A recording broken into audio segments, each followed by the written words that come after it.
За ойлгох гээд айгүй олон үгнүүд өгдөг те. Ляожие, лижиег өнөөдөр ярина. Дараагийн удаа чидорын шиг ус ярьж өгнө.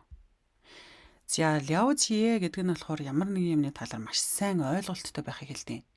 Ямар нэгэн юмны талаар маш сайн ойлголттой байх, нарийн мэдэх, гаднаас нь мэдэх энэ гэсэн үг. За жишээлбэл 工作以前我们需要了解公司的文化гэнэ. За ажилд орохынхоо өмнө 我们需要бид нар шаардлагатай 了解 ямар нэгэн юмны талаар сайн ойлголттой болно гэсэн тийм. Юуны талаар гэхээр 公司的文化, компани соёлын талаар маш сайн ойлголттой болох хэрэгтэй. Хоёр дахь нь та 了解每个学生的情况гэнэ. За тэр маш сайн ойлголттой, маш сайн мэддэг юг 每个学生的情况гэхээр сурагч болгоныхоо сурагч нэг бүрийнхээ 情况 нөхцөл байдлын талаар маш сайн мэддэг. Маш сайн ойлголттой ямар нэгний талаар. 所以是好老师, тийм учраас сайн багш юм аа гэнэ. 我对蒙古历史很了解.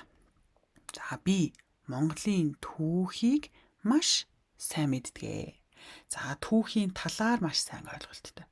Тэгэхээр ляожia гэдэг зүгээр ойлгох гэж цээжлэхээс илүү ямар нэгэн юмны талаар маш сайн ойлголттой байх гэж тогтоочвол таад андуурахгүй. За лижиа гэдэг нь болохоор ямар нэгэн зүйлийг ухаж ойлгох, учир шалтгааныг нь ойлгохыг лижиа гэж хэлдэг байна.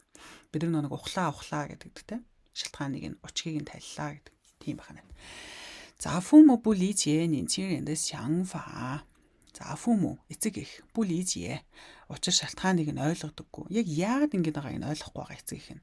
年轻人的想法 залуу хүмүүсийн тэр бодол санаа. Буюу залуу хүмүүсийн яах гээд байгааг нь эцэг эхчүүд юу нь бол яг яагаад ингэж байгааг нь учир шалтгааныг нь ойлгодоггүй. 我能理解你的感受. За би ойлгож бол чадж байна буюу би бол маш ойлгож байна. Нийт ганшуу чиний мэдрэмжийг. Ганшуу гэж мэдэрч байгаа зүйлийг хэлж байгаа тийм. Тэгэхээр яг яагаад гуниглаад байгаа, яагаад тэг хэцүү байгаад байгаа тэр мэдрэмжийг чинь би яг дотроос нь ухаж ойлгоод байна. Шалтгааныг нь ойлгоод байна гэхлээрэ лижиа. 没有经历过的人很难理解这种痛苦. За 没有经历过的人гэхлээр Зинглий чинь туршлага гэсэн үг те. За үл угаанаас гоо орохоор тэгж үдсэн, ингэж үдсэн гэдэг тийм ээ. Ни чүгөө бэжима, чи бэжин явж үдсэн үү гэдэг штэ. Тэгэхээр ямар нэгэн юм туршлагыг туулж үзээгүй хүн маш хэцүү ойлгоход. Яг яагаад ингэж байгааг нь ойлгоход айгүй хэцүү. Юуг ойлгоход хэцүү гэхээр чөөрөн тунхүү. За тунхүү гэхээр тэр зовлон бэрхшээл зүдгүүр. Тэгэхээр яагаад ийм төрлийн одоо ийм зовлон бэрхшээлийг бол яг туулж үзээгүй хүн бол яагаад зовоод байгаа учир шалтгааныг нь ойлгоход хэцүү. Тэгэхээр лижиэ орох нь. За тэгэхээр ляожиа гэхээр ямар нэг юмны талаар сайн ойлгох, лижиэ нь учир шалтгааныг нь ойлгох. Яг яагаад ингэж байгааг нь тэ.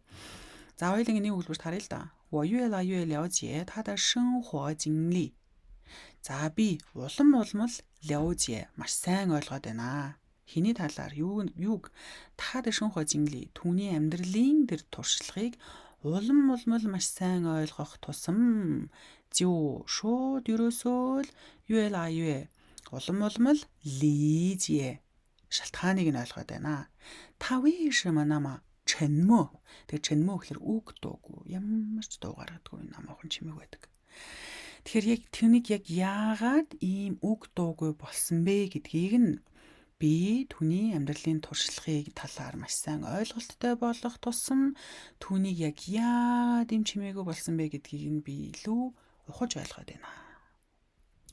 За дараагийнх нь 如果你真正了解蒙古国现在的经济状况和腐败问题 你就能理解为什么年轻人纷纷离开这个国家. За хэрвээ чи жинхнээсээ нийгмийн талаар сайн ойлгол, юуны талаар Монгол улсын одоогийн эдийн засгийн нөхцөл байдал болон тэр авилгал хээл ахуул ялзарч муудсан тэр асуудлын талаар маш сайн ойлголттой болчих юм бол чи ерөөсөө л лижиэ. Учрыг нь ойлгоно. Яагаад залуу хүмүүс фүнфүн араасаа ликхай орхиж яваад байгаа вэ? Чөг гожа энэ улсыг. Тэгэхээр шалтгааныг нь ойлгох болохоор лизье ямар нэг юмны талаар well known гэдэг тийм ингээд юм сайн ойлголттой болно гэхээр ляозье байна. За дахиад 我很了解我的男朋友. За би найз залуугийн талаар бол маш сайн мэддэг. 但是他为什么骗我？我真的不理解. Гэхдээ тэр яагаад намайг хуурсныг бол би үнэхээр шалтгааныг нь ойлгохгүй. Яг яагаад гэсэн нь ойлгохгүй. Тэгэхээр лизье байна. За тэгэхээр та хэд эдийг өөрсдөө хийгээд үзээрэй. За өнөөдөр ляозье лизье хоёрын ялгааг үзлээ. Бичлэгээ дахин үзчихийж сайн тогтоогдсон шүү.